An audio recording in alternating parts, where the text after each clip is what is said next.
5 मई को लगने वाला चंद्र ग्रहण भारतीय समय अनुसार रात 8:44 से लेकर मध्य रात्रि करीब 1:02 तक रहेगा। इस चंद्र ग्रहण की कुल अवधि 4 घंटे 15 मिनट की होगी। तो यह चंद्र ग्रहण 5 मई को लगेगा और यह रात 8:44 से। क्यों परमेश्वर का क्रोध उतर रहा है? क्योंकि लोगों ने परमेश्वर की प्रकृति के साथ छेड़छाड़ करना शुरू कर दिया है। दरअसल चंद्र ग्रहण तब होता है जब सूर्य व चंद्रमा के बीच पृथ्वी इस प्रकार आ जाती है कि पृथ्वी की छाया चंद्रमा का पूरा आंशिक भाग ढक देता है। तब इस स्थिति में पृथ्वी सूर्य की किरणें को चंद्रमा तक पहुंचने में अवरोध लगाता है।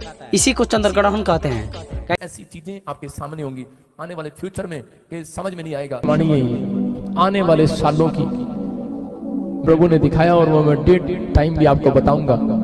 आने वाले सालों में आप सुनेंगे कि दिल्ली की राजधानी नहीं रहेगी, दिल्ली की राजधानी नहीं रहेगी, चेंज करनी पड़ेगी। कुछ टाइम ऐसा आएगा कि चेंज करना पड़ेगा सिस्टम को। और मैं देख रहा हूं कुछ देश, 5 देश इकट्ठे होकर अब 2023 में आपके साथ आपको पता लगेगा बहुत सारे लोगों का पैसा रखा हुआ नाश हो जाएगा। बहुत सारे लोग प्रॉब्लम में जाएंगे, लेकिन 2023 के बीच में आपको मंत्री मोदी जी एक कानून लेकर आएंगे 2023 में।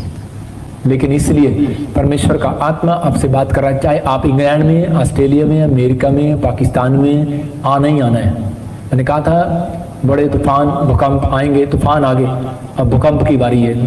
मैं टाइम नहीं देख रहा हूँ, लेकिन मैं देख रहा हूँ भूकंप आ रहे हैं और जबरदस्त आ रहे हैं। मैं ऐसे नहीं बोल रहा हूँ, जब मैं बोलता हूँ तभी आते हैं भूकंप। मुझे पता है यीशु मसीह ने पहले से लिखा हुआ आंधी तूफान भूकंप आएंगे, लेकिन प्रभु मुझे जब दिखाता है तो फिर आना स्टार्ट हो जाते हैं। लेकिन आपके बच्चे, आपके परिवार के लोग सुरक्षित रहेंगे यीशु मसीह के नाम में। लेकिन कुछ कानून मैं कह रहा हूँ कि वो अच्छे के लिए आएंगे, आपके लिए, अपने भारत के लिए भी कुछ कानून अच्छे के लिए आएंगे। गरीबों का फायदा होगा उसमें, मीडियम लोगों का फायदा।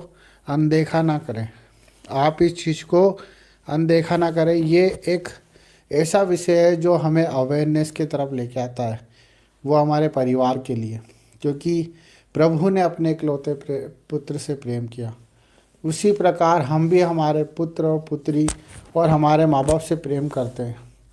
क्यों करते हैं?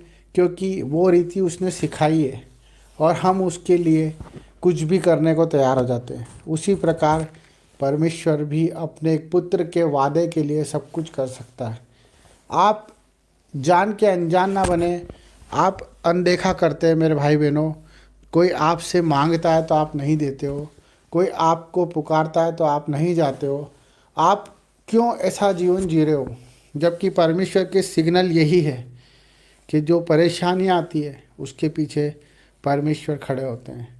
पर जो परेशानियों को देख के परमेश्वर को भूल जाता है, परमेश्वर भी उससे भूल जाता है। मेरे भाई बहनों, आज हम बहुत से भाई उन दुख उठा रहे हैं जो शरीर की पीड़ाओं में, पारिवारिक पीड़ाओं में, कर्जों में हैं, जो आज एहसान तले दबे हुए हैं, जो बोझ तले दबे हुए हैं, जो आज हिम्मत नहीं जुटा पा रहे, जो आज अपने परिवार को नहीं चला पा रहे। ये सब बातें प्रकृति के रूप में हमें सिग्नल देती है, जो परमेश्वर के वचन के द्वारा हमें, जिस तरह से एक पुलिस वाला आराधना करता है, जिस तरह से एक पार्लियामेंट के अंदर चीख चीख कर एक संविधान के लेकर, एक संविधान को लेकर, एक न्याय को लेकर परमेश्वर की जीविता का प्रमाण देता है।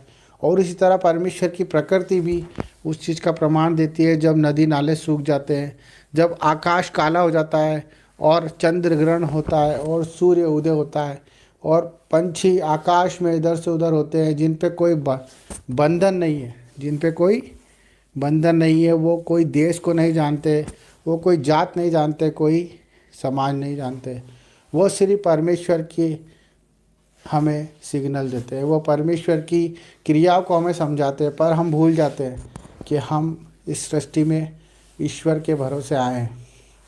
हम परमेश्वर के रूप में, उसकी समानता के तरह हम इस सृष्टि में आए हैं। हम जिस दिन अपनी फ़िक्र करना छोड़ देंगे, जिस दिन हम दूसरों की फ़िक्र करना शुरू कर देंगे, उस दिन आपको परमेश्वर की हर एक बात सुनाई भी देगी और दिखाई भी देगी। हमें अपने दर्दों को, अपने दुखों को आज अपने जीवन से निकाल के फेंकना है। हमें उनका महत्व ख़त्म करना है। जो हमें लगता है कि हमारे बिना नहीं हो सकता, वो चीज़ों को हमें छोड़ना है मेरे भाई बहनों।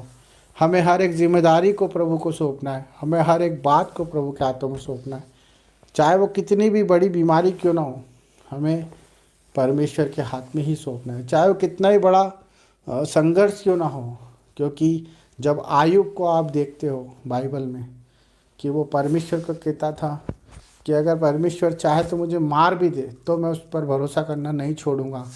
हमारा भरोसा परमेश्वर पर होना चाहिए, क्योंकि न्याय का दिन निकट है। आपके न्याय का दिन निकट है, क्योंकि आपने जो करा है उसे आपको प्रभु के सामने रखना पड़ेगा। इसलिए मन फिराओ, पश्चाताप करो, प्रभु के करीब आओ, दुआएं करो, प्रार्थना करो। इसी से बचोगे, हर एक परेशानी से, हर एक तकलीफ़ से, कर्जों से, बीमारियों से। जब आप मन फिराओगे और अपनी गंदी आत्मा को छोड़कर परमेश्वर की पवित्र आत्मा को स्वीकार कर लोगे, यही सच्चा परमेश्वर हमसे चाहता है कि आप आपकी फ़िक्र छोड़ दें और परमेश्वर की प्रार्थना दुआ में लग जाएं और उसके कामों को करें, उसके कामों को ढूंढें, उसके